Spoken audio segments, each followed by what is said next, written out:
السلام علیکم۔ Novel عنکبوت by نور راجپوت کی یہ قسط نمبر 83 ہے۔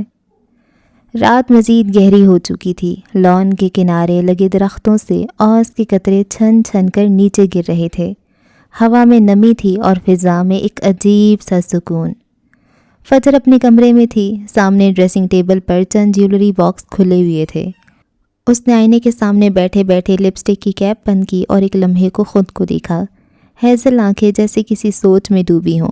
بال شانے کے اوپر سے نرم لہروں میں بکھرے ہوئے تھے۔ وہ ڈنر کے لیے تیار ہو رہی تھی۔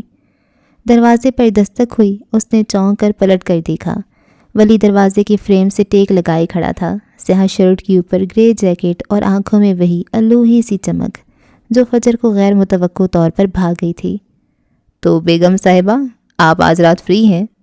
اس نے وہی جملہ دہرایا جو صبح کہا تھا، مگر اس بار لہجہ نرم تھا، جیسے مذاق میں نہیں بلکہ کسی چاہت سے پوچھ رہا ہو۔ فجر نے آئینے میں دیکھتے ہوئے ہلکی مسکراہٹ دبائی۔ آپ وقت پر آئے ہیں، حیرت ہے۔ خیر، میں نے وعدہ کیا تھا اور جانتا ہوں توڑنے پر کسی بھی وقت ٹرمینیٹ ہو سکتا ہوں۔ وہ مسکرا کر کمرے میں داخل ہوا۔ میز پر رکھی چند جیولری پیسز پر نگاہ ڈالی۔ کیا میں مدد کر سکتا ہوں یا پھر آپ چاہتی ہیں کہ میں صرف تعریف کروں؟ اس نے فجر کے پیچھے عین آئینے کے سامنے کھڑے ہوتے پوچھا۔ تعریفیں کرنے والے بہت ہیں ہسبینڈ۔ فجر نے گہری نظروں سے اسے آئینے میں دیکھا۔ لیکن سچ بولنے والے بہت کم۔ تمہیں کسی زیور کی ضرورت نہیں۔ جو بھی تمہاری قریب آتا ہے وہ خود اپنی چمک کھو دیتا ہے۔ لمحے بھر کے لیے خاموشی چھا گئی۔ ولی کے الفاظ جیسے اس کے گرد فضا میں تیرتے رہے۔ پھر وہ کھڑی ہوئی۔ نیوی بلو سوٹ کی نرم لہریں چلتی ہوئی زمین کو چھو گئیں۔ ایک لمحے کے لیے ولی نے اس کے بالوں میں سجے جیولڈ پن پر نگاہ ڈالی۔ وہ اکثر فارمل ہی رہتی تھی، شاید اس سے عادت ہو گئی تھی۔ اب وہ اسے دیکھ کر مسکرا رہی تھی۔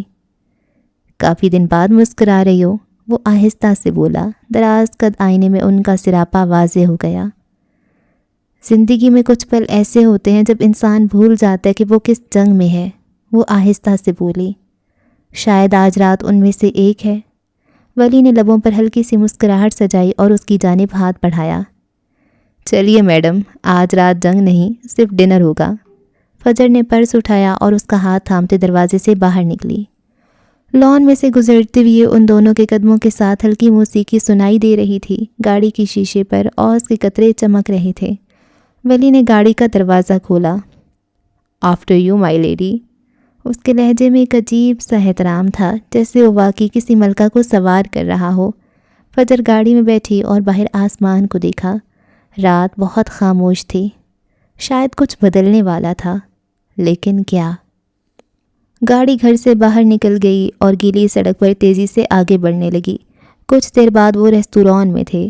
ریستوران کی کھڑکی کے پار شہر کی روشنیاں نرم سا دھندلا ہالہ بن رہی تھیں۔ سامنے میز پر 2 موم بتیاں جل رہی تھیں۔ ایک ہی لو کبھی جھک جاتی، کبھی سنبھل جاتی، جیسے کسی دل کی دھڑکنے کا استعارہ ہو۔ ولی اپنے مخصوص سنجیدہ مسکراہٹ کے ساتھ بیٹھا تھا، ہاتھ میں پانی کا گلاس، مگر نگاہیں کہیں اور تھیں، شاید ماضی کے کسی اندھیرے گوشے میں۔ فجر اسے دیکھ رہی تھی۔ اس کے چہرے پر وہی سکون، وہی خاموش وقار، مگر آنکھوں میں عجیب سا تناؤ، جیسے وہ جانتی ہو کہ آج کوئی بات کہی جائے گی جو سب بدل دے گی۔ وہ اس حلیے میں بھی اس قدر اچھا لگ رہا تھا۔ گرے جیکٹ میں اس کی رنگت نکھر گئی تھی اور اس کے قطعی بال بھلے لگ رہے تھے، اور اس کی آنکھیں، وہ جہاں ٹھہر جاتی تھیں اسی چیز کو منجمد کرنے کی صلاحیت رکھتی تھیں۔ آج وہ مٹھی پر تھوڑی جمائے اسے دیکھ رہی تھی۔ وہ اس سے آج بہت سی باتیں کرنا چاہتی تھی۔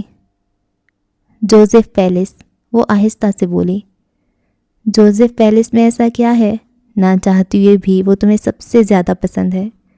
ولی کے ہونٹوں پر ہلکی سی جنبش ہوئی۔ اس نے گلاس رکھا، تھوڑا سا آگے جھک کر اسے دیکھا اور پھر بولا، کیونکہ وہی میری زندگی کا پہلا سچ ہے۔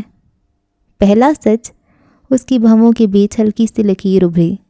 ہاں، اس کی آواز بھاری تھی۔ میں 8 سال کا تھا، اکثر نیند میں چلنے لگتا تھا۔ نرسیں سمجھتی میں ڈراؤنے خواب دیکھتا ہوں، مگر وہ کوئی عام خواب نہیں تھا، وہ سچا خواب تھا۔ وہ جوزف پیلس ہی تھا جہاں میں اپنے اصل سے روشناس ہوا۔ وہ رکا، موم بتی کی لو میں اپنی انگلیوں کو دیکھتا رہا۔ سیلنگ پر چمکتے برقی کمکمے بہت دھیمے تھے۔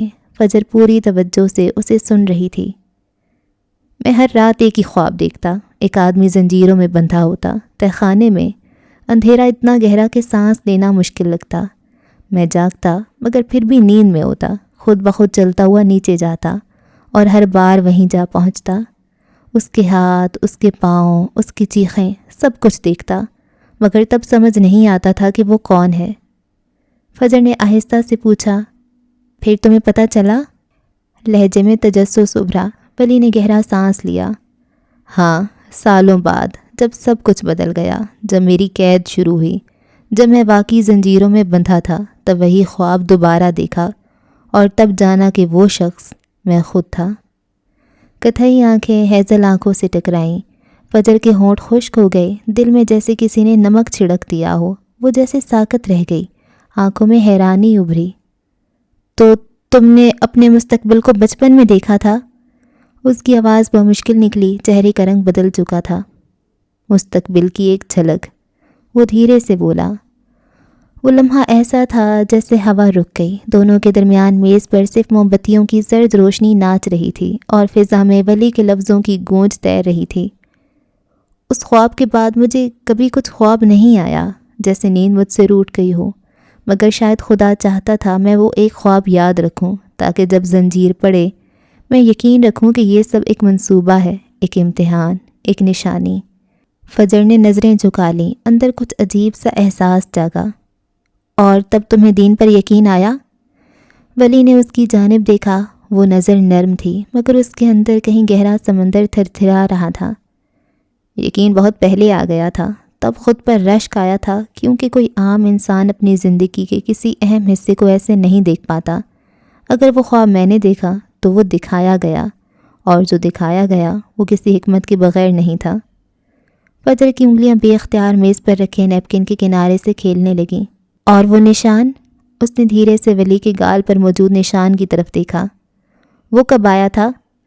ولی نے نظریں چرائیں، مسکرانے کی ناکام کوشش کی۔ پہلے بھی وہ اس نشان کے بارے میں اسے مختصر بتا چکا تھا، مگر تب وہ دواؤں کے زیر اثر تھی اور پوری بات بنا سنے ہی سو گئی تھی۔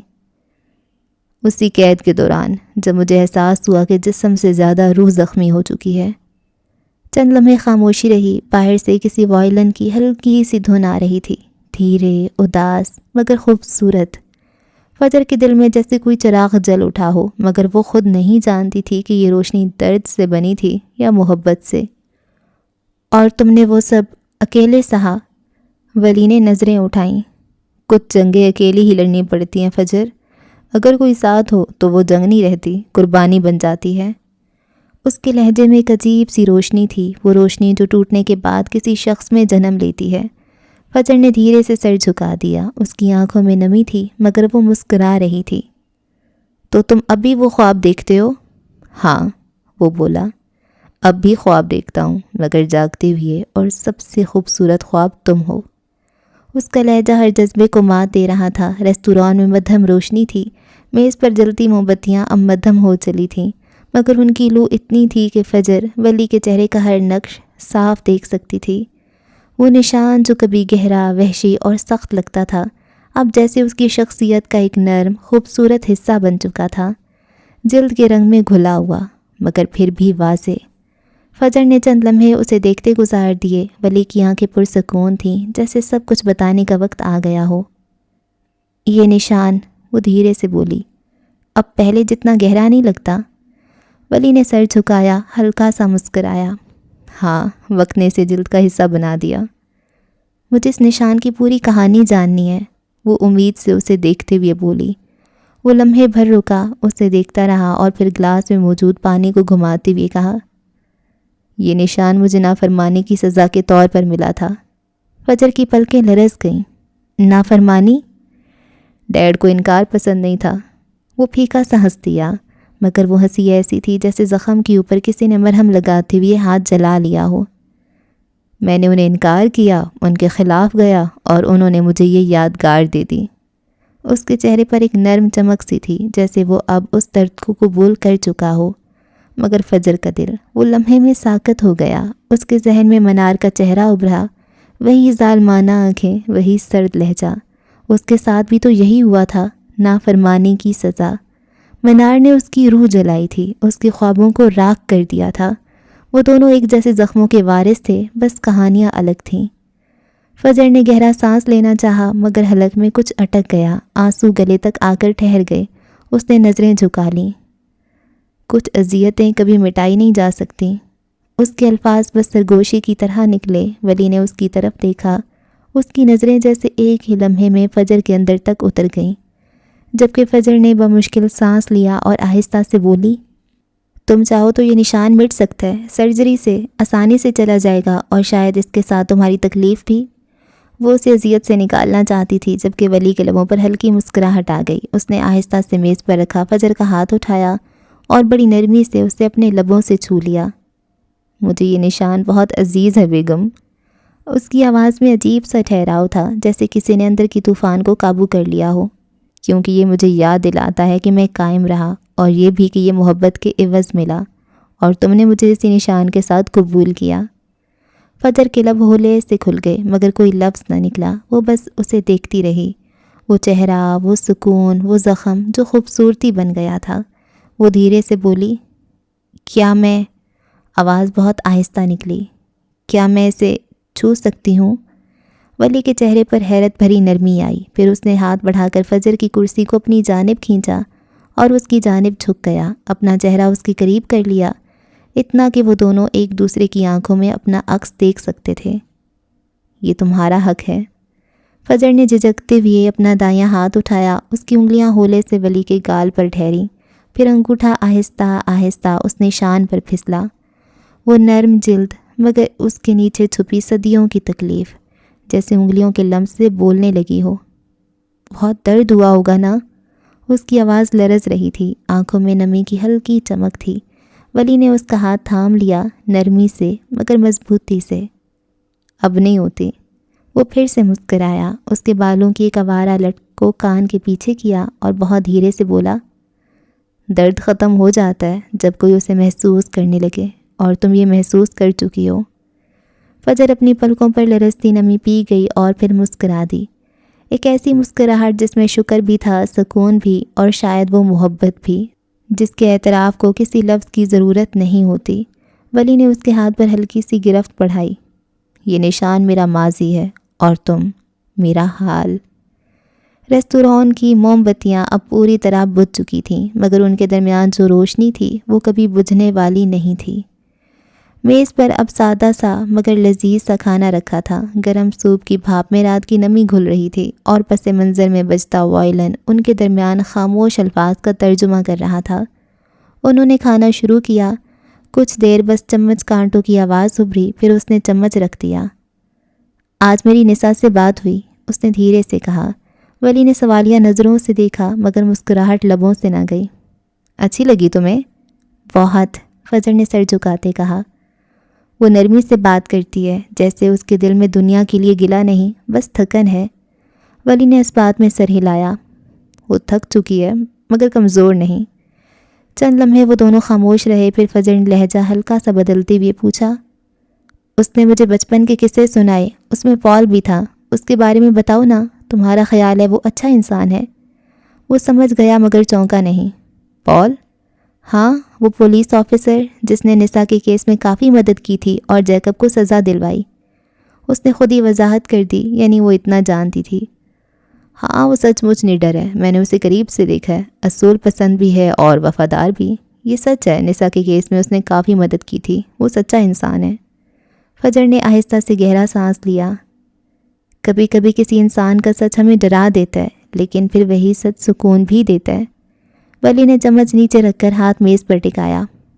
بالکل ایسے ہی جیسے تم۔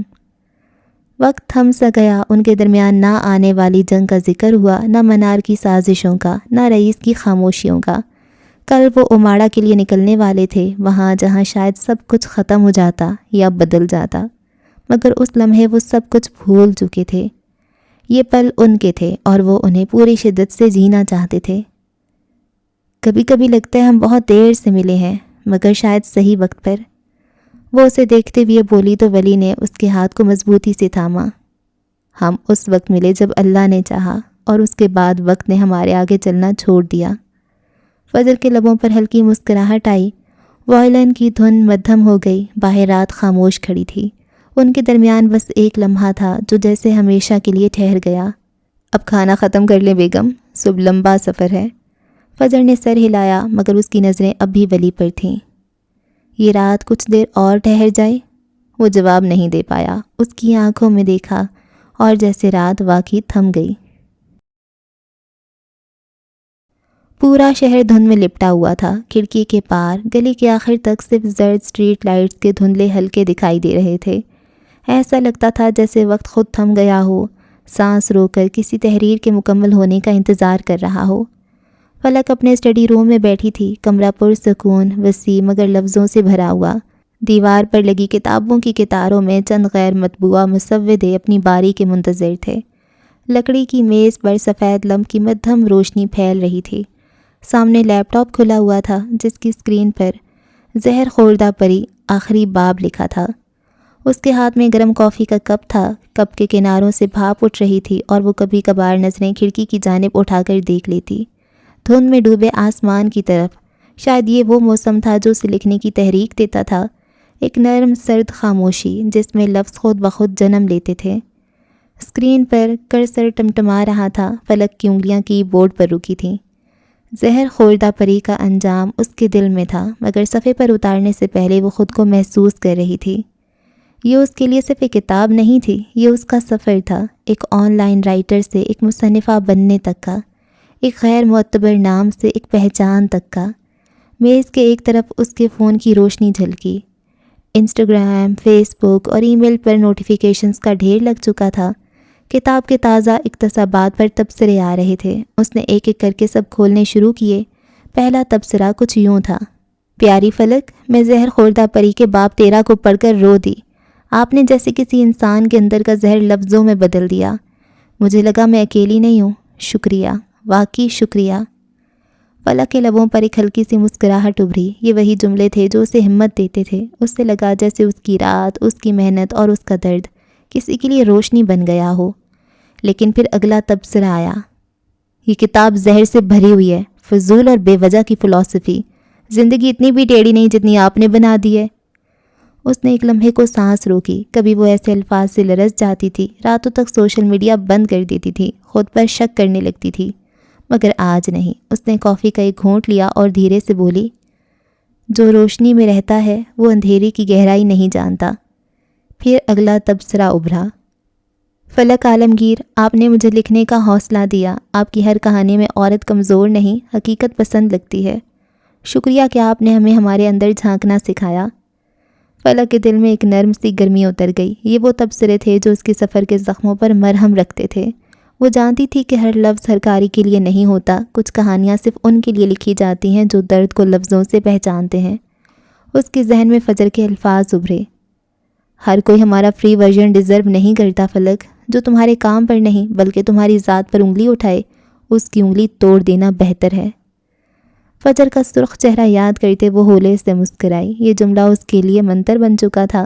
اس نے موبائل سائڈ پر رکھا اور لیپ ٹاپ کی طرف جھک گئی۔ زہر خوردہ پری کے آخری جملے اس کے ذہن میں گھوم رہے تھے۔ وہ کچھ دیر رکی، اپنی سانسوں کی رفتار سنی، پھر ٹائپ کرنا شروع کیا: کبھی کبھی زندگی ہمیں وہ زہر پلاتی ہے جو مارنے کے لیے نہیں بلکہ جگانے کے لیے ہوتا ہے۔ کرسر رک گیا۔ اس نے اس جملے کو غور سے دیکھا، پھر مسکرا کر سیو پر کلک کیا۔ کمرے کی فضا میں خاموشی گہری ہو گئی تھی۔ دھند کھڑکی کے پار پھیل رہی تھی اور باہر گلی میں سے کسی گاڑی کے گزرنے کی مدھم آواز آ رہی تھی۔ اس نے کرسی پیچھے کھسکائی اور کھڑکی کے قریب جا کر کھڑی ہو گئی۔ شیشے کے پار سفید دھند میں لپٹے درخت ایسے دکھ رہے تھے جیسے خواب کے سائے ہوں۔ اس نے اپنے عکس کو دیکھا، آئینے کی طرح شیشے پر اس کا چہرہ دھندلا سا ابھرا۔ آنکھوں میں سکون تھا مگر اندر کہیں ایک ٹھہراؤ بھی۔ تم بدل گئی ہو فلک۔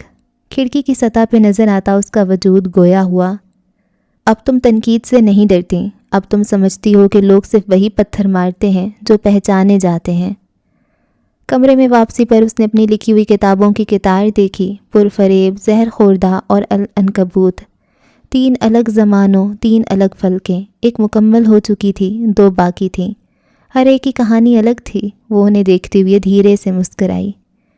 شاید انسان بھی ایڈیشنز میں جیتا ہے، ہر ایڈیشن پہلے سے تھوڑا بہتر، تھوڑا خاموش، مگر تھوڑا زیادہ سچا ہوتا ہے۔ اس نے ڈیسک کے اوپر رکھا ایک چھوٹا سا فریم اٹھایا، اس میں ایک میسج پرنٹ کیا گیا تھا جو اسے ایک قاری نے کبھی بھیجا تھا۔ آپ کی کہانیاں میرے لیے محض ادب نہیں، تھیراپی ہیں۔ کبھی آپ سے ملنا چاہوں گی تاکہ شکریہ کہہ سکوں کہ آپ نے میرا یقین بچا لیا۔ فلک نے فریم کو دوبارہ جگہ پر رکھا۔ یہ وہ یاد تھی جو اسے ہمیشہ یاد دلاتی تھی کہ لکھنا صرف دکھ نہیں، کسی کی روح تک پہنچنے کا ذریعہ بھی ہوتا ہے۔ اسے اپنے مصنفہ ہونے پر فخر تھا۔ دور کہیں مسجد سے فجر کی اذان کی آواز اٹھی، گہری رات کٹنے والی تھی۔ اس نے شال لپیٹی، لیپ ٹاپ بند کیا اور کمرے کی لائٹ تیز کر دی۔ اذان کی آواز واضح محسوس کرنے کے لیے اس نے کھڑکی کھول دی۔ کھڑکی سے دھند اندر رینگنے لگی اور وہ خود کو اتنا ہی دھندلا محسوس کر رہی تھی، بالکل اس کہانی کے کردار کی طرح، نہ بالکل واضح نہ بالکل غائب۔ لیکن اب اسے اپنے دھندلے پن سے ڈر نہیں لگتا تھا، کیونکہ وہ جان چکی تھی ہر وہ دھند جس میں انسان خود کو تلاش کر لیتا ہے روشنی بن جاتی ہے۔ وہ سب کچھ ایسے ہی چھوڑ کر نماز پڑھنے چلی گئی۔ لیپ ٹاپ کی اسکرین پر ابھی بھی مختصر تبصرے کھلے نظر آ رہے تھے۔ فلک، میں تمہیں نہیں جانتی، مگر تم نے میرا دل جان لیا۔ میں بیمار تھی، زندگی سے بیزار، تمہاری زہر خوردہ پڑی اور مجھے لگا جیسے کسی نے مجھے میرے ہی تاروں سے آزاد کر دیا۔ تمہارا لکھنا کسی کی جینے کی وجہ بن سکتا ہے، کبھی رکنا مت۔ جب وہ واپس لوٹی تو اس نے کمرے کی دیوار پر نصب شیشے میں خود کو دیکھا۔ سفید ٹرٹل نیک، شال، بالوں کا ایک حصہ چہرے پر گرا ہوا، چہرے پر وقار مگر آنکھوں میں احساس۔ وہ اب واقعی وہ فلک نہیں تھی جو کبھی کامنٹ سیکشن سے اپنی پہچان ڈھونڈتی تھی۔ اب وہ فلک تھی جس کی پہچان خود اس کے لفظ تھے۔ اس کے سامنے میز پر ایک چھوٹا کارڈ رکھا تھا جس پر سادہ الفاظ میں لکھا تھا، فلک عالمگیر، دا رائٹر، ڈریمر، بلیور۔ یہ اسے فجر نے دیا تھا۔ وہ ہنستی، بلیور۔ وہ زیر لب مسکرائی۔ ہاں، وہ یقین رکھتی تھی، نہ شہرت میں، نہ تعریف میں، بلکہ اس سچ میں کہ لفظ اگر سچے ہوں تو اپنی راہ خود بنا لیتے ہیں۔ پھر وہ دوبارہ لیپ ٹاپ پر لوٹی اور زہر خوردہ پری کے اختتام پر ایک مختصر پیغام ٹائپ کیا، To every girl who swallowed her pain and still smiled, this story belongs to you۔ یہ جملہ لکھ کر اس نے پبلش کا بٹن دبا دیا۔ چند لمحوں کے اندر سینکڑوں لوگوں نے پوسٹ دیکھی۔ یہ تعداد بڑھتی گئی، نوٹیفیکیشنز کی بارش ہونے لگی۔ لوگ لکھ رہے تھے، فلک، تم نے ہمیں ہلا دیا۔ اس نے موبائل سائٹ پر رکھا۔ اب اسے ہر نوٹیفیکیشن کا جواب نہیں دینا تھا، کیونکہ وہ جان چکی تھی کچھ رد عمل لفظوں سے نہیں، خاموشی سے دیے جاتے ہیں، تشکر سے دیے جاتے ہیں۔ باہر صبح ہونے والی تھی، دھند ہلکی پڑ رہی تھی، سورج کہیں دور سے ابھر ہی آتا۔ اس نے کی بورڈ پر انگلیاں رکھیں اور ایک نئی پوسٹ لکھنی شروع کی۔ یہ پوسٹ کہانی نہیں تھی، نہ کسی ناول کا اقتباس، یہ عورتوں کے نام ایک خط تھا۔ کبھی کبھی ہمیں وہ محبت چھوڑنی پڑتی ہے جو ہمیں خوبصورت بننے نہیں دیتی۔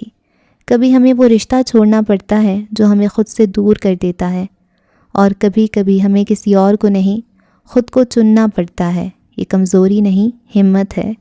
اپنے زخموں سے انکار نہیں، ان میں رہتے ہوئے سانس لینا ہے۔ ہر عورت جو ٹوٹ کر بھی جیتی ہے، وہ دنیا کے ہر فلسفے کو جھٹلا دیتی ہے کہ بقا صرف مضبوط لوگوں کا حق نہیں، بلکہ ان کا بھی ہے جنہوں نے رو کر خود کو سنبھالا۔ اگر تمہیں کبھی لگے کہ سب ختم ہو گیا ہے تو یاد رکھنا، ختم صرف وہ چیز ہوتی ہے جسے ہم چھوڑ دیتے ہیں۔ تم اگر چاہو، تمہارا آغاز کبھی ختم نہیں ہو سکتا۔ کھڑکی کے پار اب ہلکی سی سنہری روشنی پھوٹ رہی تھی۔ وہ کئی گھنٹوں سے کام کر رہی تھی۔ اسی روشنی کے عکس میں اسے اپنی پرانی چند دن پہلے والی زندگی یاد آئی۔ وہ راتیں جب وہ تنہا تھی، ٹوٹ چکی تھی اور سوچتی تھی کہ اس کی کہانی شاید ختم ہو چکی ہے، مگر نہیں، کہانی ختم نہیں ہوئی تھی، بلکہ وہ ایک نیا باب لکھنے جا رہی تھی جس میں کوئی ہیرو نہیں، کوئی انجام نہیں، صرف وہ خود تھی۔ وہ اپنے لیے چائے بنا لائی تھی۔ آہستہ سے چائے کا پہلا گھونٹ لیا اور آئینے میں دوبارہ دیکھا۔ اب اس کے چہرے پر وہ مان، وہ اطمینان تھا جو صرف خود کو چننے سے آتا ہے۔ پھر آہستہ سے اس نے زیر لب کہا، جو عورت خود سے محبت کرنا سیکھ لے، وہ کسی زہر، کسی جدائی، کسی سرد دسمبر سے نہیں ڈرتی۔ کمرے میں مدھم روشنی تھی، جیسے دیواروں پر سایوں نے بسیرا کر رکھا ہو۔ وہ کھڑکی کے قریب کھڑی تھی۔ اس کے سیاہ گھنگریالے بالوں کی لٹیں نرم ہوا میں ذرا ذرا ہل رہی تھیں، اور وہ چپ چاپ سامنے میز پر رکھی ایک تصویر کو دیکھ رہی تھی۔ پرانی فریم شدہ تصویر جس میں معراج الدین اور ترنم بیگم کے چہرے ایک زمانے کی کہانی سمیٹے ہوئے تھے۔ یہ تصویر اس کی پرانی دنیا کا واحد باقی ماندہ ٹکڑا تھی، وہ دنیا جو اس نے خود اپنے ہاتھوں سے جلا دی تھی۔ اب صرف یہ فریم بچا تھا اور اس فریم میں بند وہ محبتیں، وہ سائے جو اب اس کے وجود سے میلوں دور جا چکے تھے۔ وہ دیر تک تصویر کو دیکھتی رہی، پلکیں جھپکیں مگر آنکھیں خالی تھیں، دھوئیں جیسی آنکھیں جن میں نہ روشنی تھی نہ اندھیرا، بس ایک رکی ہوئی سانس جو برسوں سے نہیں چھوڑی گئی تھی۔ تم کیوں آئی ہو منار؟ تمہیں واپس نہیں آنا چاہیے تھا۔ اماں کی وہ آواز جیسے اچانک فضا میں گونجی۔ یہ وہی جملہ تھا جو اس نے حالیہ اپنی ماں سے آخری بار سنا تھا۔ منار کی پلکیں لرزیں مگر اس نے آنکھوں میں نمی کو جگہ نہ دی۔ چہرے پر ایک لمحے کے لیے دکھ کی ایک لہر گزری مگر فوراً ہی ضبط کے نیچے دب گئی۔ اس نے تصویر آہستہ سے واپس میز پر رکھی، پھر گہری سانس لی جیسے دل پر بوجھ رکھ کر سانس لینا بھی ایک فن ہو۔ اسی لمحے دروازے پر ہلکی سی دستک ہوئی۔ منار نے سر اٹھائے بغیر کہا، اندر آ سکتی ہو روشنا؟ دروازہ کھلا، میڈم روشنا اندر داخل ہوئیں، فیشن اور ایجوکیشن کی دنیا کی ایک ٹھوس، صاف گو اور سخت عورت۔ منار پلٹی، میڈم روشنا کی نظریں منار پر رک گئیں جیسے وہ پہلی بار اسے دیکھ رہی ہوں۔ تم میں اور فجر میں اتنی مماثلت ہے کہ کبھی کبھی بے یقینی لگتی ہے۔ ان کے لہجے میں حیرت تھی، شاید تھوڑا سا خوف بھی۔ منار کے لبوں پر ہلکی مسکراہٹ ابھری، وہی پر اسرار مسکراہٹ جو چہرے پر آتی ہے مگر آنکھوں تک نہیں پہنچتی۔ مماثلت، اس نے دھیرے سے کہا، کچھ چیزیں قدرت طے کرتی ہے اور کچھ میں خود طے کرتی ہوں۔ روشنا نے اسے بغور دیکھا۔ تم نے خود کو بہت پرفیکٹ رکھا ہے منار، ہر انداز، ہر لفظ، جیسے تمہارے اندر کوئی خامی ہو ہی نہیں۔ تم اتنی پرفیکٹ کیسے ہو؟ منار نے ایک قدم آگے بڑھایا۔ خامیاں میں نے دفنا دی ہیں روشنا، احساسات کے ساتھ، اور تم جانتی ہو دفن چیزیں کبھی مرتی نہیں، وہ وقت پر سانس لینا شروع کر دیتی ہیں۔ کمرے میں خاموشی چھا گئی۔ میڈم روشنا کے چہرے پر حیرت اور احترام کا ایک مخلوط تاثر تھا اور منار کی آنکھوں میں ایک لمحے کے لیے وہی پرانی لرزش لوٹی جیسے ضبط کی دیوار کے پیچھے کوئی چپ چاپ چیخ رہا ہو، مگر اگلے ہی لمحے وہ دوبارہ وہی منار تھی، سیاہ جیکٹ میں ملبوس، اپنی کمزوریوں کو جلا کر راکھ بنا دینے والی عورت۔ اس نے میز سے فائل اٹھائی۔ میٹنگ شروع کرتے ہیں، جذبات کا وقت ختم ہوا، اب حساب کا وقت ہے۔ میڈم روشنا نے اس بات میں سر ہلا دیا اور سامنے صوفے پر ٹک گئیں۔ یونیورسٹی کے وسیع لان کے پار جب میڈم روشنا چلتی تھیں تو ہر قدم میں ایک ناپی تولی ہوئی متانت، ایک پراسرار سکون ہوتا تھا۔ فیشن ڈیزائننگ کی دنیا میں وہ میڈم روشنا وقار کے نام سے جانی جاتی تھیں، ایک ایسی استاد جو تخلیق اور نظم کے امتزاج کی علامت سمجھی جاتی تھی۔ ان کا قیمتی لباس، گہری نظریں اور ایسا لہجہ جو اعتماد پیدا کرتا تھا ان کی پہچان تھا، مگر اس کے اس پرسکون خول کے پیچھے ایک ایسی دنیا تھی جس سے اس کے شاگرد، اس کے کلیگز، یہاں تک کہ یونیورسٹی کا سربراہ بھی بے خبر تھے۔ روشنا وقار کا خاندان جنوبی پنجاب کے ایک قدیم مگر بوسیدہ جاگیردار گھرانے سے تعلق رکھتا تھا۔ باہر سے وہ عزت دار لوگ تھے مگر اندر سے ان کا کاروبار ڈرگز کی بین الاقوامی اسمگلنگ سے جڑا ہوا تھا۔ ان کے کھیتوں کے نیچے چھپے گودام، کپاس کی بیلوں میں چھپے سفید پاؤڈر کے تھیلے، اور ان کے مرد جو نیک بھی تھے اور رات کے اندھیروں میں جہازوں تک راستے دکھانے والے بھی۔ روشنا اس گھرانے کی سب سے کم عمر بیٹی تھیں۔ انہوں نے بچپن سے دیکھا تھا کہ کیسے دولت کی چمک خون، خوف اور خاموشی کی قیمت پر آتی ہے۔ وہ ہوشیار تھیں، بہت زیادہ۔ انہوں نے وہ سب کچھ سیکھا جو ایک تاجر کی بیٹی سیکھتی ہے، لیکن ایک فرق کے ساتھ۔ جب ان کا آدھا خاندان ختم ہو گیا اور یہ ذمہ داری ان پر آ گئی تو انہوں نے فیصلہ کیا کہ وہ وہی کھیل کھیلیں گی، مگر قانون کے اندر رہ کر۔ جب وہ فیشن ڈیزائننگ کی تعلیم کے لیے شہر آئیں تو کسی نے سوچا بھی نہ تھا کہ یہ نازک چہرے والی لڑکی ڈرگز نیٹ ورک کے لیے سب سے بڑا دروازہ بننے والی ہے۔ انہوں نے یونیورسٹی میں ٹیچر بننے کا فیصلہ کیا، بظاہر ایک معزز پیشہ مگر دراصل ایک چالاک گارڈ۔ وہ جانتی تھیں کہ نئے خریدار، نئے صارف اور سب سے بڑی مارکیٹ کہاں ہے۔ اسٹوڈنٹس میں تعلیم کے نام پر وہ انہیں قریب سے جانچتیں، ان کی عادات، کمزوریاں، پارٹیوں اور دوستیوں کا جائزہ لیتیں۔ ان کا نرم لہجہ، ان کا اعتماد اور ان کا باوقار تاثر اسٹوڈنٹس کو محفوظ محسوس کرواتا، اور یہی ان کے کھیل کا پہلا اصول تھا، اعتماد پیدا کرو، پھر خاموشی سے اس کا فائدہ اٹھاؤ۔ مگر پھر ایک دن، کئی سال پہلے، ان کی ملاقات منار معراج سے ہوئی۔ وہ ملاقات میڈم روشنا کے لیے محض ایک اتفاق نہیں تھی، وہ جیسے آئینے میں اپنے ہی عکس کو دیکھنے جیسی تھی۔ منار میں وہ سب کچھ تھا جو روشنا میں تھا، خاموشی، کنٹرول اور عقل کی وہ دھار جو کسی تیز دھار چھری سے زیادہ خطرناک تھی، مگر منار ان سے 4 ہاتھ آگے تھی۔ دونوں عورتوں کے درمیان ایک خاموش شراکت بنی۔ روشنا نے منار کو فیشن کی دنیا کی گلیوں میں راستے دکھائے اور منار نے اسے یہ سکھایا کہ اصل طاقت مارکیٹ یا مال میں نہیں ہوتی بلکہ ذہنوں کو قابو کرنے میں ہوتی ہے۔ سال گزرتے گئے اور اب روشنا صرف ایک معتبر ٹیچر تھیں بلکہ کئی بین الاقوامی فیشن ایجنسیوں کے نیچے ڈرگز نیٹ ورک کے لیے رابطہ کار کے طور پر بھی کام کر رہی تھیں۔ وہ قانون کی نظر سے بچی ہوئی تھیں کیونکہ وہ ہمیشہ ایک قدم آگے رہتی تھیں، ہر غلطی سے پہلے اس کی اصلاح کر لیتی تھیں اور چھپ کر کھیلتی تھیں۔ منار اسے اکثر کہتی تھی، تم وہ عورت ہو جو سائے میں رہ کر روشنی کو چلاتی ہے، ایسی عورتیں کبھی پکڑی نہیں جاتی، بس تاریخ میں نوٹ کی جاتی ہیں۔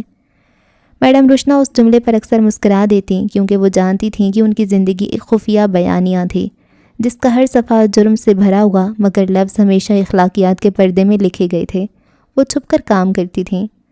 کمرے کی فضا میں اب گفتگو سے زیادہ خاموشی بول رہی تھی، وہی خاموشی جو منصوبوں، دھوکے اور ذہانت سے بھری ہوتی ہے۔ میڈم روشنا نے ہاتھ میں پکڑی فائل بند کی۔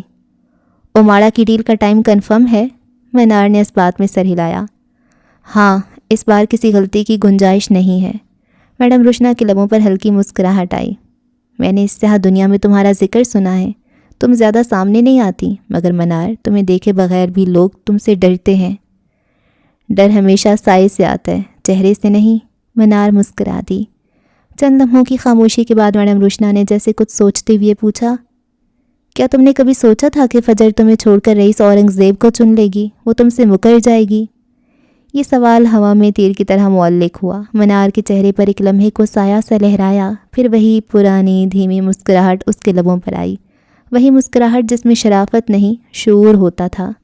مجھے فجر کو جس مقصد کے لیے استعمال کرنا ہے وہ ابھی بھی میرے پاس ہے۔ اس نے چائے کا کپ اٹھایا مگر پیا نہیں۔ لوگ بھول جاتے ہیں کہ محبت ایک کمزور جذبہ ہے اور اسے کسی بھی سمت استعمال کیا جا سکتا ہے۔ میڈم روشنا نے نظریں اٹھائیں۔ تمہیں فجر کے لیے محبت محسوس ہوتی ہے؟ منار کے لب ہلکے سے خم میں ڈھلے۔ وہ میرے وجود کا حصہ ہے، ایسا نہیں ہے کہ مجھے اس سے نفرت ہے، لیکن اگر وجود کا کوئی حصہ ناکارہ ہو جائے تو اسے الگ کر دینا ہی بقا کا اصول ہے۔ یہ جملہ اس کے لبوں سے یوں نکلا جیسے کسی نے پتھر تراشا ہو۔ میڈم روشنا نے خاموشی سے سر ہلایا۔ وہ جانتی تھی منار کے لہجے میں جذبات نہیں ہوتے، صرف فیصلہ ہوتا تھا۔ پھر وہ دھیرے سے بولی، تمہیں برا لگتا ہے جب وہ تمہارے سامنے آتی ہے، وہ بھی رئیس کے ساتھ؟ منار نے ایک لمحے کو نظریں نیچے کیں، پھر گہری سانس لی اور صرف کندھے اچکائے۔ میں نے اس امکان کو پہلے ہی دفن کر دیا تھا۔ فجر ہو یا کوئی اور، میرے کھیل میں نام بدل جاتے ہیں، انجام نہیں۔ میڈم روشنا نے غور سے اس کا چہرہ دیکھا۔ لیکن تمہارا سب سے بڑا مہرہ اس جنگ میں تمہارے خلاف ہو گیا ہے، آگے کیا کرو گی منار؟ منار نے پیچھے صوفے سے ٹیک لگائی۔ روشنی کے نیلے عکس میں اس کا چہرہ ایک طلسمی سکوت میں ڈوبا ہوا تھا۔ میں کبھی ایک پلان بنا کر کھیل شروع نہیں کرتی، میرے پاس ڈھیروں پلانز ہیں۔ اگر ایک مہرہ ناکارہ ہو گیا تو کیا ہوا؟ میرے پاس ایک بڑا مہرہ ہے جو اپنے وقت پر کام آئے گا۔ اس کے لہجے میں نہ غرور تھا نہ اضطراب، بس ایک خطرناک یقین تھا۔ میڈم روشنا نے اسے دیکھا۔ منار کی آنکھوں میں ایک چمک تھی، کسی راز، کسی بڑی چال یا شاید کسی انتقام کی جھلک۔ وہ لمحہ ایسا تھا جیسے فضا بھی رک گئی ہو اور میڈم روشنا کے دل میں ایک انجانا سا خوف اتر گیا، کیونکہ وہ جانتی تھی جب منار کی آنکھوں میں روشنی چمکتی تھی تو کسی نہ کسی کی زندگی ضرور بجھنے والی ہوتی تھی۔ جبکہ منار کا ذہن چند دن پہلے روحی سے ہونے والی ملاقات میں الجھ گیا۔ اس کا دوسرا بڑا مہرہ جسے اپنے وقت پر چال چلنی تھی، اسے تیاری کے مرحلے میں داخل کر دیا گیا تھا۔ وقت تیزی سے پیچھے بھاگا۔ رات کا آخری پہر تھا۔ کمرے میں ہلکی پیلی روشنی جل رہی تھی۔ کھڑکی کے پار اندھیروں میں شہر کی روشنیوں کے عکس لرز رہے تھے۔ ہسپتال کے اس پرتعش سوئٹ کے کمرے میں روحی اس وقت اکیلی تھی۔ وہ بستر پر نیم دراز اپنے پتلے وجود کو کمبل میں لپیٹے ہوئے ہاتھوں میں ایک کامک بک تھامے تھی۔ صفحے پلٹتے وقت اس کی آنکھوں میں بچپنے کی ایک جھلک آتی تھی، جیسے وہ لمحہ بھر کے لیے اپنی بیماری، ہڈیوں کے درد اور کل کے سفر کو بھول گئی ہو۔ اچانک کمرے کے دروازے پر ہلکی سی دستک ہوئی۔ اس نے چونک کر سر اٹھایا۔ کتاب اس کی گود میں کھلی رہ گئی۔ دروازہ آہستگی سے چرچراتا ہوا کھلا۔ کمرے کے اندر نیم روشنی میں ایک سراپا ابھرا۔ اسے دیکھتے ہی روحی کی آنکھوں میں اچانک چمک جاگ اٹھی۔ اس کے ہونٹوں پر حیرت بھری مسکراہٹ دوڑ گئی۔ فجر آپی؟ وہ لمحے بھر کے لیے خوشی سے دمک اٹھی، مگر اگلے ہی پل جیسے کسی اندیکھے خوف نے اس کے دل پر دستک دی۔ اس کی آنکھیں سکڑ گئیں، مسکراہٹ بجھ گئی اور چہرے پر حیرت کے ساتھ ہلکی الجھن اتر آئی۔ اس کا دل تیز دھڑکنے لگا۔ آپ فجر نہیں ہیں؟ دروازے پر کھڑی عورت کے ہونٹوں پر ایک پراسرار مسکراہٹ پھیلی۔ وہ لمحہ بھر خاموش رہی، پھر دھیرے سے بولی، ہیلو برڈ۔ یہ آواز نرمی میں لپٹی ہوئی، مگر اندر کہیں بجلی کسی کاٹ لیے ہوئے تھی۔ روحی کی ریڑھ کی ہڈی میں سنسنی دوڑ گئی، وہ ساکت ہو گئی۔ دروازے کی دہلیز پر کھڑی وہ عورت اب دھیرے دھیرے قدم اٹھاتی اس کی جانب بڑھنے لگی۔ اس کی ایڑیوں کی چاپ کمرے میں عجیب سا جادو گھول رہی تھی، جیسے ہر قدم کے ساتھ ہوا بھاری ہوتی جا رہی ہو۔ روحی کے ہونٹ لرزے۔ آپ کون ہیں؟ منار اس کے قریب رکی، جھک کر اس کے چہرے کے قریب آئی۔ روشنی نے جیسے اس کی آنکھوں کے بھید کھول دیے۔ ہاں، میں فجر نہیں ہوں، کیونکہ میں تمہاری ماں ہوں، منار معراج۔ روحی کے چہرے پر حیرت، خوف اور ناقابل یقین سا سکوت جم گیا۔ چند لمحے وہ خالی نظروں سے اسے دیکھتی رہی، پھر لبوں پر کپکپاتی آواز ابھری، آپ کہاں تھیں مما؟ میں نے کئی سال آپ کا انتظار کیا۔ یہ جملہ ایسا تھا جیسے برسوں کا بوجھ کسی بچے نے پہلی بار کہہ ڈالا ہو۔ روحی کی آنکھوں سے آنسو بہنے لگے۔ وہ جانتی تھی مسٹر اور مسز حسین اس کے اصل ماں باپ نہیں تھے، وہ ان کی باتیں سن چکی تھی۔ میری چھوٹی سی بچی اس عمر میں اتنی بڑی بیماری کیسے جھیلے گی؟ مسز حسین رو رہی تھیں، وہ ان کے کمرے کے باہر کھڑی تھی۔ مسٹر حسین انہیں سمجھاتے رہے اور جب وہ نہ سنبھلیں تو انہوں نے ایسا انکشاف کیا جو روحی کے لیے ناقابل یقین تھا۔ ہماری بیٹی پہلے ہی مر چکی ہے۔ مسز حسین ساکت رہ گئیں۔ ہاں، وہ پیدا ہوتے ہی دم توڑ گئی تھی۔ تب تمہاری حالت کے پیش نظر میں نے ہسپتال سے اس لاوارث بچی کو اپنا لیا جس کا کوئی نہیں تھا، مگر میں نہیں جانتا تھا اس کے ذریعے ہمیں آزمائش ملے گی۔ روحی کے قدموں تلے زمین سرک گئی تھی۔ اس دن کے بعد اس کی زندگی مزید الجھ گئی۔ ہر دعا، ہر خواب، ہر سانس میں ایک سوال زندہ رہا، میں کون ہوں؟ ایسا نہیں تھا اسے اپنے ماں باپ عزیز نہیں تھے، وہ ان سے بے پناہ محبت کرتی تھی، مگر اندر کہیں ایک خواہش زور پکڑ گئی تھی۔ کون تھی وہ؟ اور آج وہ جواب اس کے سامنے کھڑا تھا، اس کی ماں منار۔ اس کا سوال سنتے ہی منار کے چہرے پر ایک لمحے کو نرمی ابھری، وہ نرمی جسے شاید کسی نے برسوں سے نہیں دیکھا تھا۔ مجھے تم سے دور رہنا پڑا برڈ، اس نے دھیرے سے کہا۔ اگر میں قریب رہتی تو تم زندہ نہ ہوتی۔ میں نے تمہیں دشمنوں کی آنکھوں سے بچایا تھا، انہیں کبھی پتہ نہیں چلنا چاہیے کہ ملکہ کی کوئی بیٹی ہے، ورنہ تم میری کمزوری بن جاتی۔ روحی کے آنسو رک نہیں رہے تھے، وہ کبھی حیرت تو کبھی محبت سے منار کو دیکھ رہی تھی۔ میں نے سوچا بھی نہیں تھا کہ آپ آئیں گی، کہ آپ واقعی میری مما ہیں۔ اسی لمحے منار نے اس کے قریب بیٹھ کر اس کے سیاہ بالوں میں ہاتھ پھیرا۔ میں تمہیں دیکھنے آئی ہوں برڈ، لیکن صرف دیکھنے نہیں، میں چاہتی ہوں تم میرا ساتھ دو۔ کیا دو گی مما کا ساتھ؟ روحی نے اس کی آنکھوں میں دیکھا، وہی آنکھیں جو فجر کی تھیں۔ رنگ مختلف تھا، مگر ان میں روشنی نہیں، ایک گہری خوفناک چمک تھی۔ پھر بھی اس نے اس بات میں سر ہلا دیا۔ اس کی پلکوں پر آنسو لرزے اور منار نے دھیرے سے اس کے ماتھے پر بوسہ دیا۔ کم عمر ذہنوں کو توڑ مروڑ کر انہیں بدل کر اپنے مطابق ڈھالا جا سکتا ہے، اور منار معراج اس وقت یہی کر رہی تھی۔ کمرے میں صرف دل کی دھڑکنوں کی آواز تھی۔ آپ اندھیرے میں کیوں ہیں؟ آپ چھپی ہوئی کیوں ہیں؟ منار کے چہرے پر پرسکون کنٹرول سا تاثر واپس آ گیا تھا۔ وہ اٹھی، پردہ ہٹایا اور کھڑکی سے باہر شہر کی روشنیوں کو دیکھا۔ روشنی ہمیشہ اندھیرے کے پیچھے چھپی ہوتی ہے برڈ، لوگ صرف روشنی دیکھتے ہیں، میں اندھیرا دیکھتی ہوں۔ ایک لمحے میں جیسے منظر بکھر گیا، منار نے گہری سانس دی۔ وہ ایک مہرہ آگے بڑھا کر حال میں لوٹ آئی تھی۔ کمرے میں پھر وہی نیلا سکوت پھیل گیا۔ میڈم رشنا سامنے بیٹھی تھیں، اس کے چہرے پر سوال تھا مگر زبان خاموش تھی۔ منار نے صوفے کی پشت سے ٹیک ہٹائی، اپنی انگلیوں سے بالوں کی ایک لٹ پیچھے کی۔ کبھی کبھی سب سے بڑی کمزوری بھی سب سے بڑا ہتھیار بن جاتی ہے، اگر تم اسے وقت پر استعمال کرو۔ روشنا نے نظریں اٹھا کر اسے دیکھا۔ منار کی آنکھوں میں روشنی تھی، راز، درد اور خطرے کا امتزاج بھی۔ اس کے ارادے سے وہی جانتی تھی، کوئی اس کے ذہن کو پڑھ نہیں پاتا تھا۔ برف آہستہ آہستہ نہیں، بے رحمی سے گر رہی تھی۔ پورے جوزف پیلس کے آسمان پر جیسے سفید موتیوں کی یلغار تھی۔ ہوا میں برف کی وہ نمی گھل چکی تھی جو سانس کو چیرتی ہے، اور اس کے بیچ پال اپنی کار سے باہر نکلا تھا۔ جوزف پیلس کے آہنی دروازے اس کے سامنے بند تھے، وہی دروازے جن کے پار دنیا کے امیر، سب سے مغرور اور سب سے محفوظ انسان رہتے تھے، مسٹر جوزف۔ وہ آج یونیفارم میں نہیں تھا، اس کے قدم برف میں دھنس رہے تھے۔ اس نے سر پر کوٹ کا کالر چڑھایا، سانس کی بھاپ فضا میں بادل بن کر تحلیل ہو گئی۔ جوزف پیلس کے گرد پھیلا احاطے نما لان بہت بڑا تھا، سفید چادر اوڑھے ہوئے تھا۔ دائیں جانب سنگ مرمر کے مجسمے، بائیں طرف خشک درخت جن پر برف کی تہ جم چکی تھی، اور بالکل درمیان میں جوزف پیلس جو خود اقتدار کی علامت تھا، وہ اندرونی دروازے کے پاس آ کر رکا۔ گارڈز نے ہاتھ اٹھایا۔ سر آپ ایسے اندر نہیں جا سکتے۔ پال نے خاموشی سے سر اٹھایا۔ ایک گارڈ اندر چلا گیا، وہ کچھ دیر بعد لوٹا۔ آپ کو انتظار کرنا ہوگا۔ اگر مسٹر جوزف نے کہا ہے میں انتظار کروں تو میں کروں گا۔ اس نے یہ کہہ کر سنگی بینچ کی طرف رخ کیا۔ پتھریلی بینچ برف سے اٹی ہوئی تھی، اسٹریٹ پول کے نیچے رکھا وہ سنگی بینچ کافی پرانا تھا۔ وہ برف ہٹاتے اس پر بیٹھ گیا۔ سردی جسم میں سوئیاں بن کر اتر رہی تھی، مگر وہ نہیں ہلا۔ اور پھر وقت گزرتا گیا، 1 گھنٹہ، 2، 3، برف باری تیز سے تیز تر ہوتی گئی۔ اس کے کندھے، بال، ہاتھ سب سفید ہو چکے تھے، لیکن اس کی نظریں پیلس پر جمی تھیں، اوپری کھڑکیوں پر۔ اوپر پیلس کی تیسری منزل کے کمرے کی کھڑکی سے نسا نے پردہ ذرا سا ہٹایا۔ وہ بے اختیار ٹھٹک گئی۔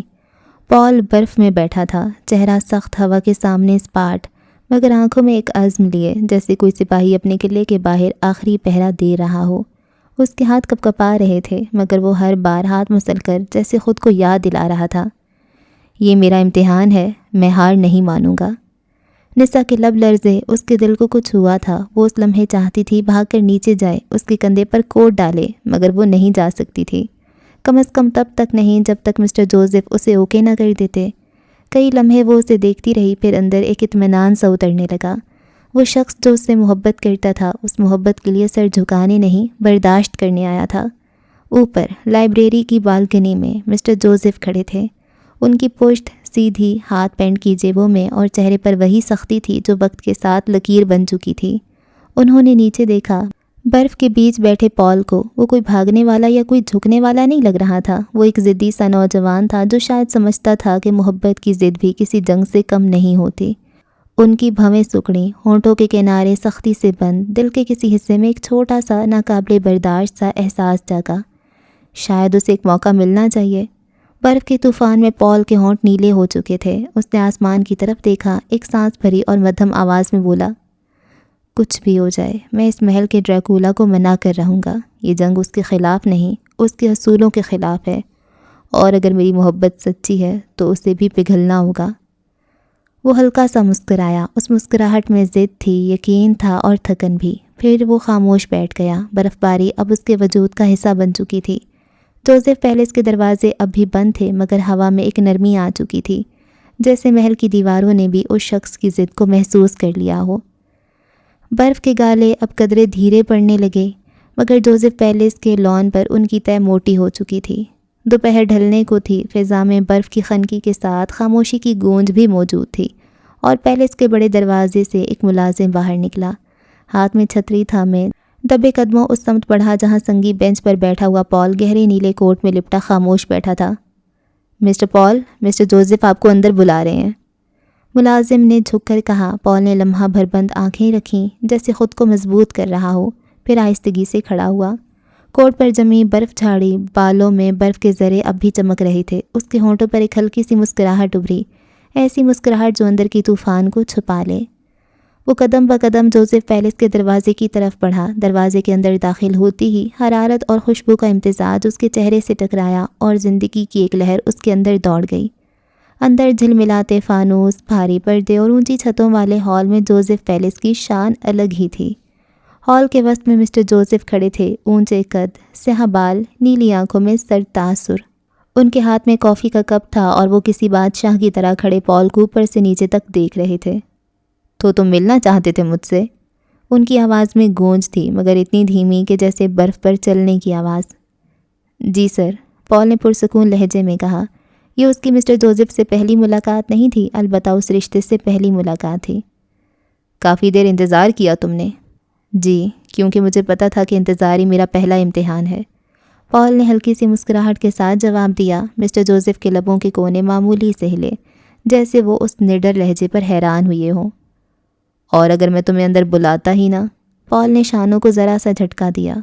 تو میں کل دوبارہ آ جاتا، برف باری ختم ہو بھی جاتی، مگر میں نہیں جاتا۔ تمہیں لگتا ہے کہ ایک شخص جو میری بیٹی کے سامنے چند ملاقاتوں میں آیا وہ اسے پا سکتا ہے؟ مسٹر جوزف نے کافی کا کپ میز پر رکھا، آگے بڑھ کر پال کے سامنے آ کھڑے ہوئے۔ کیا تم جانتے ہو نسا جوزف کون ہے؟ پال نے نظریں نہیں جھکائیں۔ میں جانتا ہوں، وہ آپ کی بیٹی ہے، لیکن میرے لیے وہ میری دعا کا جواب ہے۔ مسٹر جوزف نے ابرو اٹھائی۔ اتنی ہمت؟ کافی شاعرانہ باتیں کرتے ہو، مگر زندگی شاعری نہیں، حقیقت ہے، اور حقیقت یہ ہے کہ میں اپنی بیٹی کو کسی ایسے شخص کے حوالے نہیں کر سکتا جس کا ماضی مجھے معلوم نہیں۔ پال نے سر ہلایا۔ بالکل ٹھیک کہتے ہیں، اور اسی لیے میں یہاں آیا ہوں تاکہ آپ میرا ماضی سن سکیں۔ میں نے دولت نہیں کمائی، خواب کمائے۔ میرے پاس کوئی سلطنت نہیں، بس ایک ایماندار دل ہے جو آپ کی بیٹی کے ساتھ دھڑکتا ہے۔ جوزف کے چہرے پر معمولی سا تناؤ آیا۔ تم جانتے ہو میں تمہاری اس گستاخی پر تمہارے ساتھ کیا کر سکتا ہوں؟ پال نے لب بھینچے، ایک لمحہ مسکرا دیا۔ جی بالکل جانتا ہوں، آپ وہی کریں گے جو لوگ آپ کے بارے میں کہتے ہیں، جو ایک ڈریکولا کر سکتا ہے۔ ہال میں لمحہ بھر کو خاموشی چھا گئی، پھر مسٹر جوزف کے چہرے پر نہ چاہتے ہوئے بھی تناؤ ابھرا۔ تو تم نے مجھے ڈریکولا کہا؟ پال نے کندھے اچکائے۔ پورے شہر میں آپ کا یہی تاثر ہے سر، مگر میں نے سنا ہے کہ ڈریکولا بھی کسی وقت انسان تھا، بس اسے کسی نے سمجھا نہیں۔ جوزف نے دھیرے سے پلکیں جھپکیں۔ یہ لڑکا اتنا بھی عام نہیں تھا۔ تمہیں لگتا ہے میں اپنی بیٹی کو تمہارے حوالے کر دوں گا صرف اس لیے کہ تم بہادری سے بولتے ہو؟ پال نے اب آگے قدم بڑھائے، مگر احترام سے۔ نہیں سر، میں یہ نہیں چاہتا کہ آپ مجھے اجازت دیں، میں چاہتا ہوں کہ آپ میرا یقین کریں، اور یقین صرف وقت دیتا ہے۔ مگر ایک بات کہہ سکتا ہوں، میں آپ کی بیٹی سے محبت کرتا ہوں، ایسی محبت جو زبردستی نہیں مانگتی۔ مسٹر جوزف خاموش ہو گئے، ان کی نگاہیں اب پال کے چہرے پر تھیں، جس پر سردی کے اثر سے ہلکی سرخی تھی، مگر آنکھوں میں ایک عزم، ایک سچائی چمک رہی تھی۔ میں تمہارا یقین کیسے کر لوں؟ سالوں پہلے تم میرے بیٹے کو بہلا پھسلا کر ایک اچھے اسکول میں اپنا ایڈمیشن کروانے میں کامیاب ہو گئے تھے، اور آج تمہاری اتنی جرأت ہو گئی کہ تم میری بیٹی کو ہی مانگنے آ گئے۔ وہ پیچھے ہاتھ باندھتے پال کے مزید قریب ہوئے۔ پال کا دل پل بھر کو تیزی سے دھڑکا، مگر پھر وہ خود پر قابو پا گیا۔ مسکراتے ہوئے مسٹر جوزف کے احترام میں ایک قدم پیچھے ہو گیا۔ نہیں سر، میں نے آپ کے بیٹے کو بہلایا پھسلایا نہیں تھا، وہ مجھے خود یہاں تک لایا تھا، اور میں آپ کے اس احسان کا بدلہ کبھی نہیں چکا سکتا۔ ہاں البتہ میں واقعی آج آپ سے آپ کی بیٹی کو مانگنے آیا ہوں۔ ہاں میری اوقات نہیں ہے، مگر دل کو سمجھانا تھوڑا مشکل ہے، اس لیے سوچا ایک کوشش کر لوں۔ اس نے دھیمی مسکراہٹ لیے تفصیل سے جواب دیا۔ میں تمہیں انکار کر دوں؟ پال نے گہرا سانس لیا۔ تو میں پھر بھی واپس آتا رہوں گا، چاہے برف جمی رہے، چاہے راستے بند ہو جائیں۔ میں اس دروازے کے باہر بیٹھ کر وقت کو مات دینے کی کوشش کروں گا، کیونکہ جو محبت میں ڈرتا نہیں وہ ہارتا نہیں سر۔ جوزف کے لبوں پر اب کی بار مسکراہٹ نہیں، سوچ کا عکس آیا۔ انہوں نے آہستہ سے سر ہلایا اور پلٹ گئے۔ تم ضدی ہو۔ محبت ہمیشہ ضدی ہوتی ہے، پال نے دھیرے سے کہا۔ ہال کی فضا میں چولہے کی آنچ کی ٹک ٹک سنائی دی۔ باہر برف باری بھی تیز ہونے لگی تھی۔ جوزف کھڑکی کی طرف بڑھے اور لمحہ بھر بعد بولے، جا سکتے ہو آج کے لیے، مگر کل واپس مت آنا، موسم خراب ہے۔ پال نے چہرے پر ہلکی سی مسکراہٹ کے ساتھ سر جھکایا۔ شکریہ سر، میں کل ضرور آؤں گا، چاہے موسم کیسا بھی ہو۔ اور جیسے ہی وہ پلٹا، مسٹر جوزف کی آواز سنائی دی۔ تمہیں اندازہ نہیں ہے شاید، مگر نسا تمہیں کبھی قبول نہیں کرے گی۔ پال نے مڑ کر دیکھا۔ مجھے اندازہ ہے سر، مگر دعا ہے کہ وہ مسکرائے جب میرا نام لے۔ پھر وہ پلٹ گیا، تیز تیز قدم اٹھاتا قد آور دروازے کی جانب بڑھ رہا تھا۔ وہ باہر نکلا اور دروازہ بند ہو گیا۔ باہر برف اب بھی گر رہی تھی، مگر پال کے دل میں بہار اتر چکی تھی۔ مسٹر جوزف نے کھڑکی سے اسے جاتا دیکھا اور ان کے ہونٹوں کے کنارے ایک دھیما سا تاثر ابھرا۔ ڈریکولا کو شاید واقعی کسی نے سمجھا نہیں تھا۔ رات کی طویل پرواز کے بعد رئیس کا پرائیویٹ جیٹ کراچی ایئرپورٹ کے رن وے پر نرم دھچکے کے ساتھ اترا۔ جہاز کے اندر کی خاموشی میں محض انجن کے رکنے کی سرسراہٹ گونج رہی تھی۔ مراد نے کھڑکی سے باہر جھانکا۔ پورا رن وے ہلکی دھند میں لپٹا تھا، روشنیوں کے ہلکے دھند میں بکھر رہے تھے۔ جہاز کے دروازے کے سامنے پہلے سے رئیس گروپ کے کچھ سینئر ممبرز، میڈیا ٹیم اور مقامی ایجنٹس موجود تھے۔ یہ رات محض آمد نہیں، ایک نئے طوفان کی ابتدا تھی۔ رئیس خاموشی سے جہاز کے دروازے سے نیچے اترا، سیاہ اون کے کوٹ میں لپٹا ہوا مراد اس کے ساتھ چل رہا تھا، بھورے دستانوں میں ہاتھ لپیٹے۔ سب تیار ہے سر، ایک سوٹڈ بوٹڈ شخص نے آگے بڑھتے مراد سے کہا تو اس نے سست انداز میں سر ہلایا۔ ایک رات میں فیشن شو۔ رئیس کے ساتھ چلتے وہ دھیرے سے مسکرایا۔ کیا دنیا اب بھی سمجھتی ہے کہ رئیس گروپ صرف بزنس کرتا ہے؟ وہ 24 گھنٹوں کے اندر اندر کیے گئے اپنے کام پر فخر محسوس کر رہا تھا، جبکہ رئیس خاموش تھا۔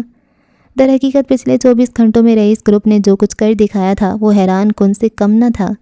ملکی اور بین الاقوامی کئی برانڈز نے شو کے لیے کنفرمیشن دے دی تھی۔ رئیس گروپ کا نام ہی اتنا بڑا تھا، بس خبر چلنے کی دیر تھی کہ رئیس اینڈ گروپ اوماڑا بیچ پر ایک گلوبل فیشن نائٹ کروا رہے، اور برانڈز نے فوراً ہاں کر دی۔ اگلی صبح تک پورا کراچی ان کی کمانڈ میں تھا۔ ڈیزائنرز کے کرافٹس پہنچ چکے تھے، ماڈلز اور ٹیمز فجر کی ہدایت پر جمع ہو رہی تھیں۔ کچھ دیر بعد وہ ہاربر پہنچ چکے تھے۔ سورج کی آخری کرنیں پانی پر کسی مدھم سنہری پٹی کی طرح لرز رہی تھیں۔ ہوا میں نمکین نمی کے ساتھ دسمبر کی خانقاہ گھلی ہوئی تھی، جو ہر سانس کو شیشے کے سانچے میں بدل رہی تھی۔ پورا ہاربر روشنیوں سے جگمگا رہا تھا، ساحل پر روشنیوں کی قطاریں لگ چکی تھیں۔ رئیس کا نجی یاٹ، جسے وہ پہلی بار استعمال کرنے جا رہا تھا، فی الوقت روشنیوں میں نہایا ہوا تھا۔ سینکڑوں فٹ لمبا، سفید و سیاہ امتزاج میں اس کا دہانہ کسی قلعے کی طرح چوڑا اور شاہانہ لگ رہا تھا۔ ڈیک پر سیکیورٹی سٹاف، کریو اور تکنیکی ماہرین مصروف تھے۔ ایک جانب فجر کی ٹیم آ چکی تھی۔ وہ اور ولی دونوں الگ فلائٹ سے پہنچے تھے۔ فجر نے گہرے سبز رنگ کا ٹرنچ کوٹ پہنا ہوا تھا اور اس کی ہیزل آنکھوں میں سمندر کا عکس لرز رہا تھا۔ یہ یاٹ اتنا بڑا ہے کہ لگتا ہے رئیس یہاں سے دنیا کے پار جا سکتا ہے۔ جنید نے یاٹ کو دیکھتے ہوئے سرگوشی کی۔ وہ ولی کے ساتھ یاٹ پہ جا چکا تھا، اور ان سب کے بیچ سمندر کے کنارے وہ دو وجود خاموش کھڑے تھے، رئیس اور فجر۔ رئیس کے سیاہ کوٹ کے کالر کے کنارے ہوا سے ہل رہے تھے، اس کے بالوں پر خنک نمکین ہوا کے ذرات چمک رہے تھے۔ فجر سبز ٹرنچ کوٹ میں بالوں کو خفیف سا سمیٹے اس کے برابر کھڑی تھی۔ دونوں کے درمیان چند قدم کا فاصلہ تھا، مگر ان کے درمیان پھیلی ہوا بھری تھی ایسے لفظوں سے جو کبھی نہیں کہے گئے۔ یاٹ RA ان کے عقب میں کھڑا تھا، ایک دیو کا مت وجود، 500 فٹ طویل، سفید و سیاہ چمکدار بدن میں، جیسے سمندر نے اپنے سینے پر کوئی شاہی قلعہ سجا رکھا ہو۔ اس کی روشنیاں پانی پر پڑ کر عکس بناتی تھیں، اور ہر عکس میں ایک نئی کہانی جھلکتی تھی، طاقت، خطرہ اور اختتام کی آہٹ۔ آس پاس شور تھا، ٹیمیں اپنے سامان سمیت اندر جا رہی تھیں، اور اس کہانی کے وہ اہم کردار ایک جانب کھڑے تھے۔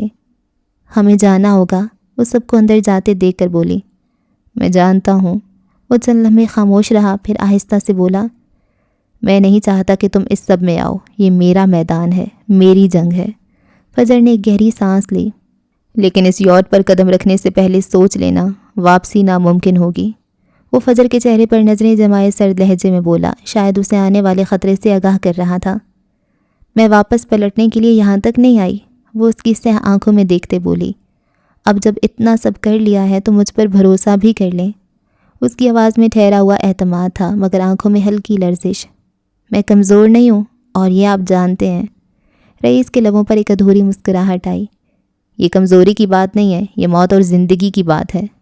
جو کھیل ہم کھیلنے جا رہے ہیں اس میں ہر مہر خود قربانی دیتی ہے۔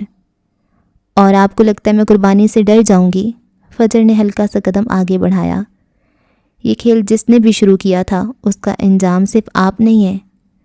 دسمبر کی ہوا نے دونوں کے کوٹوں کے دامن اڑائے۔ دور یاٹ کے انجنز کی ہلکی سی گونج سنائی دے رہی تھی۔ ولی ڈیک پر ہدایات دے رہا تھا، ٹیمیں باقاعدہ ترتیب میں چڑھ رہی تھیں۔ لائٹس، پراپس، مائکس، کمپوزرز اور درجنوں چہرے جو اس سفر کے اصل مقصد سے ناواقف تھے۔ رئیس کی نگاہ سمندر پر گئی۔ تمہیں اس کہانی میں نہیں ہونا چاہیے تھا، وہ اس کے چہرے کو بغور دیکھتے ہوئے بولا، آنکھوں میں عجیب سا ملال تھا۔ افسوس، اب میں ہوں، وہ پھیکا سا ہنسی، اور جب تک میں ہوں آپ کو فکر کرنے کی ضرورت نہیں ہے۔ وہ بادشاہ کو بے فکر رہنے کا کہہ رہی تھی۔ رئیس کچھ کہہ ہی نہ پایا اس لمحے کے اندر، جیسے سمندر بھی ساکت ہو گیا تھا۔ سرف کے کنارے سے اٹھنے والی جھاگ ان کے قدموں سے لپٹی۔ ہوا کے شور میں ان دونوں کی سانسوں کی آہٹیں واضح ہو گئیں۔ پچھلی جانب یاٹ پر چڑھنے کا شور بڑھنے لگا۔ مراد نے رئیس کو اشارہ دیا۔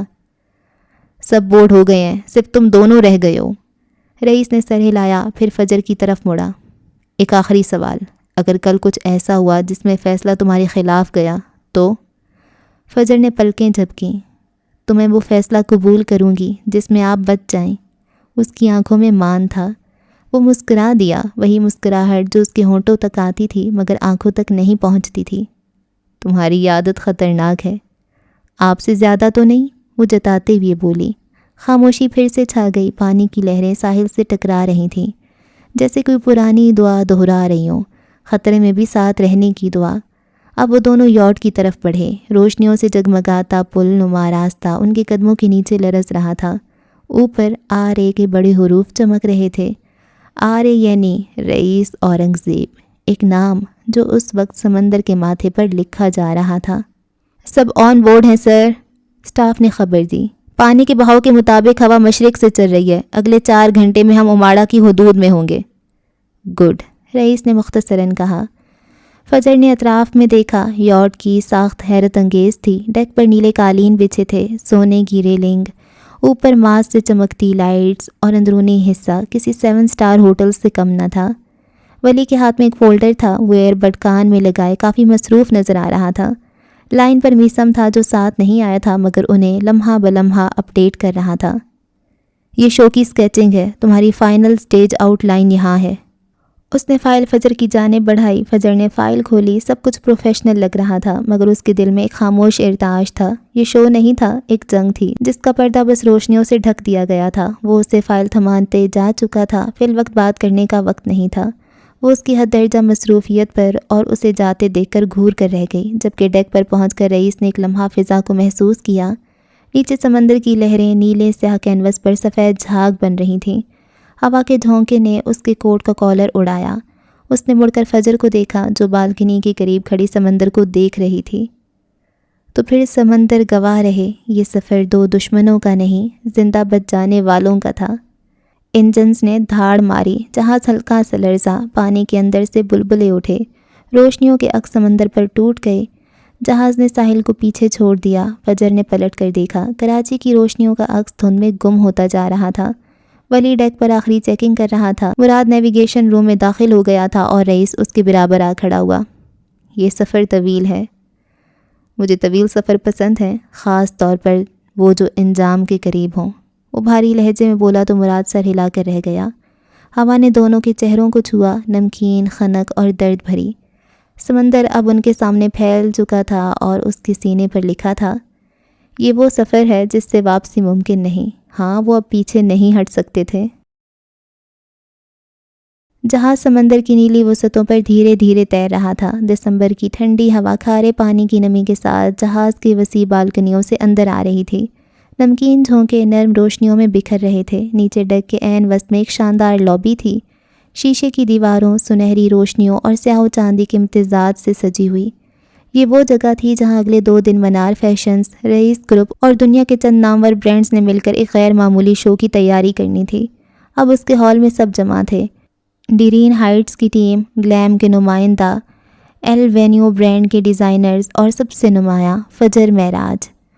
ان سب کے سامنے رئیس کھڑا تھا، سرمئی پینٹ پر سیاہ شرٹ پہنے، آستینے فولڈ کیے۔ فی الوقت وہ سادہ حلیے میں تھا۔ اس کے انداز میں ایک ایسا اعتماد تھا جو صرف ایک ایسے شخص میں ہوتا ہے جو خطرے کے عین دہانے پر کھڑا ہو کر بھی سکون سے سانس لے سکے۔ اس وقت وہ کچھ کہنے کا ارادہ کر رہا تھا۔ سب سے پہلے اس کی آواز گہری اور پراثر تھی، ایسی جو ہال کی ہر دیوار سے ٹکرا کر واپس دل میں اتر جاتی۔ میں آپ سب کا شکریہ ادا کرنا چاہتا ہوں۔ راتوں رات آپ سب نے ہاں کی، کسی نے وجہ نہیں پوچھی، کوئی شرط نہیں رکھی۔ یہ صرف اعتماد تھا، میری ٹیم کا اعتماد اور فجر معراج کا ویژن۔ سب کی نظریں اس کے بعد فجر کی طرف اٹھ گئیں۔ سب اسکورٹ میں بال ڈھیلے سے بندھے ہوئے وہ ساکت کھڑی تھی۔ منار فیشنز میں ہونے والے حادثے کے بعد یہ فیشن شو صرف برانڈ کی ری لانچ نہیں، یہ ایک بیان ہے، ایک اعلان کہ ہم تباہ نہیں ہوئے اور نہ ہوں گے۔ ہم صرف دوبارہ جنم لے رہے ہیں اس سمندر پر، انہی لہروں کے ساتھ۔ لیکن ہم جاننا چاہتے ہیں کہ آپ کا منار فیشنز کے ساتھ کیا رشتہ ہے، اتنا خاص کہ آپ نے اسے دوبارہ اٹھانے کے لیے اتنا بڑا قدم اٹھایا؟ کسی نے پوچھا تھا۔ رئیس کی نظریں فجر پر آ کر جم گئیں۔ وہ اسے دیکھتا رہا اور پھر اس کے پیچھے ولی آ کر ٹھہر گیا۔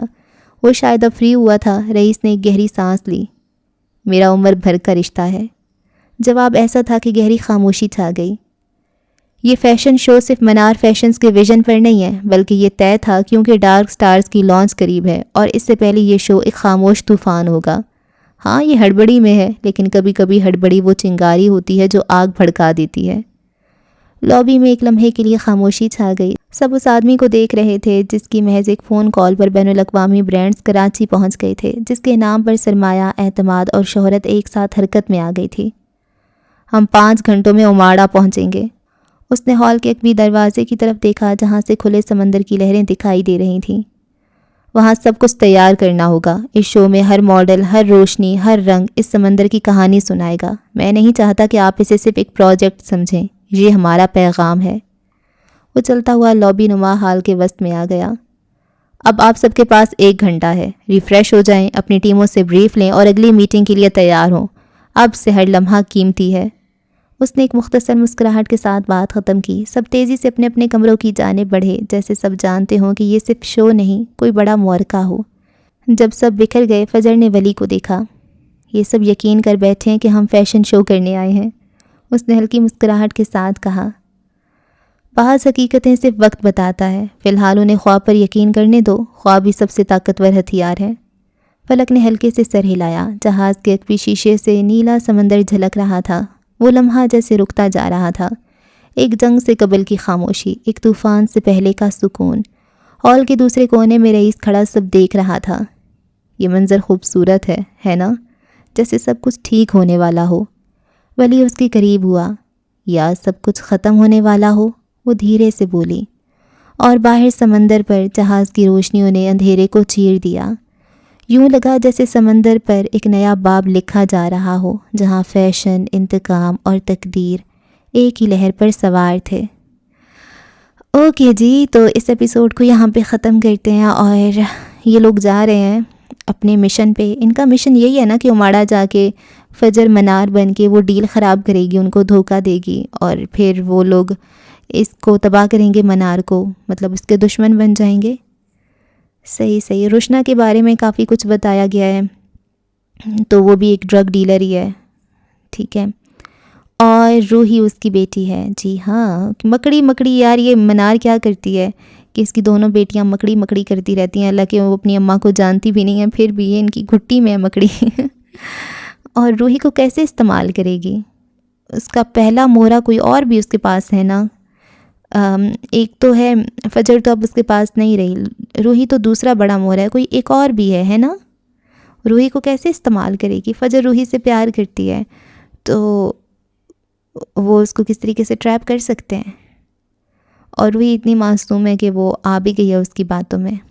اوکے، اور اب بس آگے کیا ہوگا؟ فجر کامیاب ہوگی کہ نہیں ہوگی؟ اور منار کو پتہ تو نہیں چل جائے گا؟ اور بس اب یہ آہستہ آہستہ اختتام ہو رہا ہے نا۔ اور اگر دوسری سائڈ دیکھیں پال کی لو سٹوری، تو وہ بھی اب بڑھتی جا رہی ہے، اور مسٹر جوزف اسے ایکسیپٹ کر لیں تو بہت اچھی بات ہوگی نسا کے لیے۔